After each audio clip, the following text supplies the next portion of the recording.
Daily Fact. The storage of truth.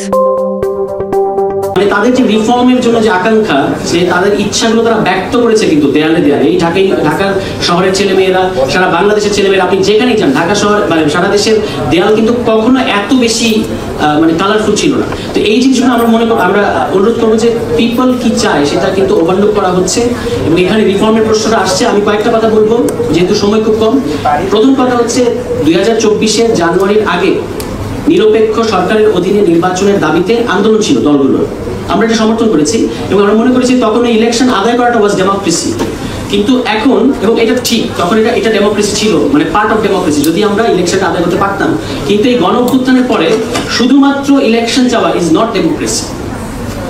মানে এটা কনটেক্সটটা মানে খুব সিগনিফিকেন্টলি চেঞ্জ হয়ে গেছে। এটা রাজনৈতিক দলগুলো স্বীকার করতে চাচ্ছে না এবং তারা যেটা বারবার বলছে যে নির্বাচিত সংসদের কাছে ছেড়ে দেন, আমরা এটা করবো। এখানে শ্রদ্ধেয় রেহমান সোবহান আছেন, আমি তার একটা লেখা থেকে আপনাদেরকে স্মরণ করে দিতে চাই। তিনি লিখেছেন প্রথম আলোতে যে প্রথম যে ইন্টারিম তথা তত্ত্বাবধায়ক সরকার ছিল শাহাবুদ্দিনের সরকার, এরশাদ পতনের পরে, ওই সরকার 29 টাস্ক ফোর্স করেছিল, সংস্কার প্রস্তাব এনেছিল। পরবর্তী যে নির্বাচিত সরকার একটা রিফর্মও তারা ইমপ্লিমেন্ট করে না। আমরা তাদেরকে যে অবিশ্বাস করছি বা আমাদের যে কোয়েশ্চেন আছে এটা কিন্তু ইনভ্যালিড না। এবং এর পরবর্তীতে উনি আরো বলেছেন 2001 সালের আগেও আরো 16টা এরকম টাস্ক ফোর্স হয়েছিল, একটা রিফর্ম হয়নি, এটা হচ্ছে না।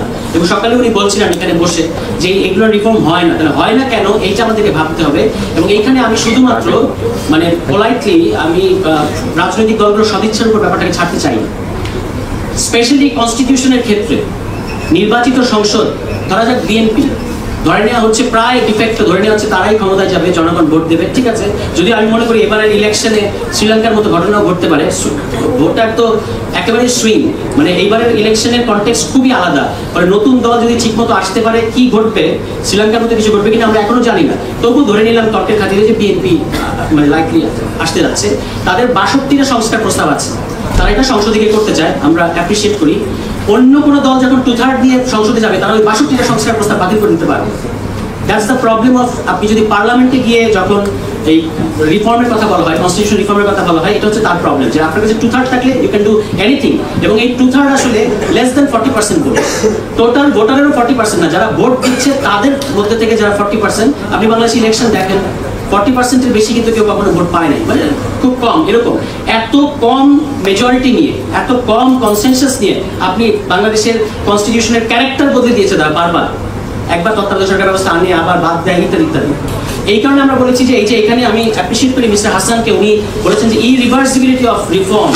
কিছু রিফর্ম আমাদের করতে হবে যেগুলো আর আপনি চেঞ্জ করতে পারবেন না, স্টেটের কতগুলো ফাউন্ডেশন আপনাকে ঠিক করতে হবে। সেটা আমরা মনে করেছি আমাদের জায়গা থেকে যে আপনাকে এবার কনস্টিটিউয়েন্ট অ্যাসেম্বলিতে যেতে হবে, ইলেকশনটা হতে হবে কনস্টিটিউয়েন্ট অ্যাসেম্বলি। আমি মানে রিফর্ম কমিশনকে আমি দেখেছি তারা অনেকগুলো প্রস্তাব দিয়েছে এবং মিস্টার হাসানের এখানেও অনেকগুলো প্রস্তাব আছে, কিন্তু কিভাবে করব স্পেশালি কনস্টিটিউশনের ক্ষেত্রে এটার ব্যাপারে কেউ কিন্তু সাহস করে কথাটা বলছেন না, যেটা আপনাকে কনস্টিটিউয়েন্ট অ্যাসেম্বলিতে যেতে হবে এবং এটাও একটা ইলেকশন।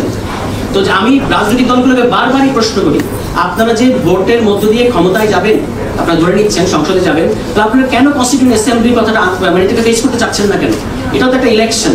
এবং আমাদের জায়গা থেকে আমরা বলেছি যে এটা এমন একটা নির্বাচন, এই ডিসেম্বরে হোক বা যদি সামনে জুনে হয়, সামনের বছর যখনই হোক, এটা কনস্টিটিউয়েন্ট অ্যাসেম্বলি ইলেকশন হওয়া দরকার। যেই কনস্টিটিউয়েন্ট অ্যাসেম্বলি ইলেকশন ইভেন্চুয়ালি পার্লামেন্টে রূপ নেবে আফটার রিফর্মিং দ্য কনস্টিটিউশন, আর নতুন একটা রিরাইটিং দ্য কনস্টিটিউশন, রিরাইট করেন অথবা রিফর্ম করেন, করার পরে ওই নির্বাচিত বডিটাই পার্লামেন্টে রূপ নেবে। এটা আমরা মানে রাজনৈতিক দলগুলোকে আস্থায় নেওয়ার জন্য বলেছি। আসলে কিন্তু রোডম্যাপটা দুটো ইলেকশনের, প্রথমে কনস্টিটিউয়েন্ট অ্যাসেম্বলি ইলেকশন, তারা কনস্টিটিউশন বানাবে, তারপর সেই কনস্টিটিউশনের অধীনে সংসদ নির্বাচন হবে, এগুলো দুটো ইলেকশন। কিন্তু যেহেতু আমাদের রাজনৈতিক দলগুলোর অস্থিরতা এবং আপনারা জানেন সবকিছু, এটা নতুন করে বলার কিছু নাই, তাদেরকে কনফিডেন্সে আনার জন্য আমরা বলেছি একটা ইলেকশনের মধ্যে করা সম্ভব। তবু তারা এইখানে আসতে চাচ্ছে না, তার কারণ হচ্ছে আসলে দে ডোন্ট মিন রিফর্ম। মানে আমরা তো আমাদেরকে বলা হচ্ছে আমরা ইলেকশন চাই না, অফকোর্স আমরা ইলেকশন চাই, কিন্তু তারা রিফর্ম চায়, এটা পরিষ্কার। প্রতিদিন পত্রিকা করলে আপনি দেখতে পাবেন যে বড় বড় রাজনৈতিক দলগুলোর প্রধানরা বলছেন সংস্কারের নামে চক্রান্ত চলছে, -2 ইত্যাদি বলছেন।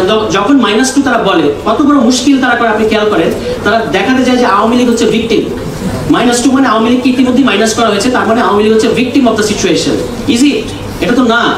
তো এই কারণে আমরা রাজনৈতিক দলগুলোকে তারা তাদের টোটাল পলিটিক্যাল আন্ডারস্ট্যান্ডিং এর মধ্যে গণ অভ্যুত্থান ব্যাপারটা আমরা দেখি না। তারা 90 গণ অভ্যুত্থানকে রেজিম চেঞ্জে সংকুচিত করেছে, এবারও তারা গণ অভ্যুত্থানটাকে রেজিম চেঞ্জের মধ্যে সংকুচিত করতে চাচ্ছে, যে আপনার শুধু ট্রান্সফার অফ পাওয়ার। তাহলে আমরা এত কিছুর পরে 33 বছর কাটলো, কেউ কথা রাখলো না, রাজনৈতিক দলগুলো কথা রাখে নাই, 90 পরে এত 34 বছর কাটলো, এত কিছু আমাদের চোখের সামনে, তবু কেন আমরা মানে এখন এটা মানতে চাচ্ছি না? আমার যেহেতু 1 মিনিট আছে, লাস্ট কথা যেটা বলবো, আমি মিস্টার হাসানকে আবারও ধন্যবাদ দিতে চাইবো যে তিনি কিন্তু ফোকাস করেছেন সিটিজেনের উপর। ইটস ভেরি ইম্পর্টেন্ট যে আমি যেটা বলছিলাম যে সিটিজেন ছাড়া এখন আপনি মানে শুধুমাত্র পলিটিক্যাল পার্টিগুলোকে নিয়ে সিটিজেনদের আলাদা স্টেক তৈরি হয়েছে, এটাকে মানে এটাকে মাস্ট অ্যাকনোলেজ করতে হবে। সেখানে শুধুমাত্র ভোটের ক্ষেত্রে না, কিভাবে সিটিজেনরা ডিসিশন মেকিং প্রক্রিয়ার মধ্যে ইনভলভ থাকবে, দ্যাটস ভেরি ইম্পর্টেন্ট। এবং এখানে আমার কাছে মনে হয় local government is very important, কারণ একটা সেন্ট্রিস্ট বা একটা খুবই হাইলি সেন্ট্রালাইজড গভর্নমেন্ট মডেলের মধ্যে সেটা হয়তো সম্ভব না সিটিজেনের মতামত নেওয়া। কিন্তু যদি আপনি লোকাল গভর্নমেন্ট, আমাদের বাই দ্য ওয়ে আমাদের কিন্তু কোনো লোকাল গভর্নমেন্ট নাই, এটা লোকাল অ্যাডমিনিস্ট্রেশন, কিন্তু আমরা বলছি local government, the term is government, government ধরতে হবে। এবং সেখানে এই যে নাগরিক কমিটির কথা বলা হয়েছে, অনেক ধরনের উপজেলা কিংবা জেলা পরিষদ পর্যায়ে পর্যন্ত নাগরিকরা ওখানে ইনভলভ হতে পারবে, এবং রিকলের সিস্টেম যদি থাকে তাহলে সিটিজেনরা সবসময় অ্যাক্টিভলি রোল প্লে করতে পারবে। লাস্ট বক্তব্য আমার, আমরা সবাই এখানে চেঞ্জ চাচ্ছি, সবাই পরিবর্তন চাচ্ছি, কিন্তু আপনারা সবাই জানেন আমরা শুধু একটা জিনিস চাইলে সেটা হয়ে যাবে না। মানে আওয়ামী লীগ খারাপ এটা আমরা জানতাম, আওয়ামী লীগের সরে যাওয়া উচিত এটা আমরা জানতাম, কিন্তু যতক্ষণ পর্যন্ত এই ফোর্সটা না ক্রিয়েট হয়েছে ততক্ষণ পর্যন্ত আওয়ামী লীগ যায়নি।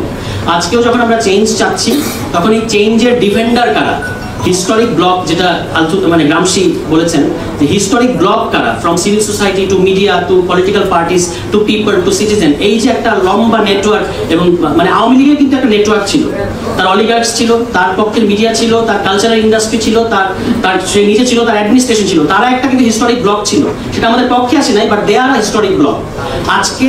এবং তারা তাদের যেটা দরকার সেটা তারা ডিফেন্ড করেছে। আজকে আমাদের জন্য যেটা দরকার বাংলাদেশের জন্য, এটা ডিফেন্ড করার হিস্টোরিক ব্লক কারা, ফোর্সগুলো কারা, এটা আমাদেরকে শনাক্ত করতে হবে। এবং নিজেদের মধ্যে যতগুলো ডিবেট আছে এগুলোকে মিটিগেট করে আমাদেরকে মানে আমাদের যে রিফর্ম, ন্যূনতম যে রিফর্ম না করলে আমরা আর পলিটিক্যাল কমিউনিটি হিসেবে আগাতে পারবো না। আপনি খেয়াল করে দেখেন ইন্ডিয়া এখানে রিফর্ম চাচ্ছে না, তার প্রতিদিন তাদের পালকি শর্মারা বলছে ডক্টর ইউনূস ইলেকশন দিচ্ছে না কেন। এই ইন্ডিয়া কিন্তু জানুয়ারির আগে বলেছে বাংলাদেশে ইলেকশন দিলে ইসলামিক মৌলবাদীরা ক্ষমতায় আসবে, 6 মাস আগে তার এই কথা বলেছে। এখন তারা পাগল হয়ে গেছে ইলেকশনের কারণে, কেন? এই প্রশ্নগুলো আছে, এই কারণে ইলেকশন হতেই হবে। এবং বাংলাদেশ কোনোদিন ইজিপ্ট হবে না, কোনোদিন ইজিপ্ট হবে না। এটা বিজয় প্রসাদরা যতই বলুন, বাংলাদেশ ইজিপ্ট হবে না। তার কারণ হচ্ছে বাংলাদেশে ইলেকট্রাল প্র্যাকটিস আগে থেকেই ছিল, ফলে আমরা এটা নিয়ে খুব বেশি চিন্তিত না। কিন্তু রিফর্মটা আমাদের জন্য ম্যান্ডেটরি, রিফর্মটা আমাদের করতেই হবে। এবং রিফর্ম করে ইভেনচুয়ালি আমরা ইলেকশনের দিকেই যাবো, মানে ইলেকশনটা আসবে, রিফর্ম ভার্সেস ইলেকশন এরকম যেন আমরা না করি। আপাতত আমি এই পর্যায়ে এটুকুই বললাম, মানে আমার টাইম ফ্রেমের মধ্যে। সবাইকে ধন্যবাদ। If you enjoyed the video, make sure to leave a like and subscribe the channel.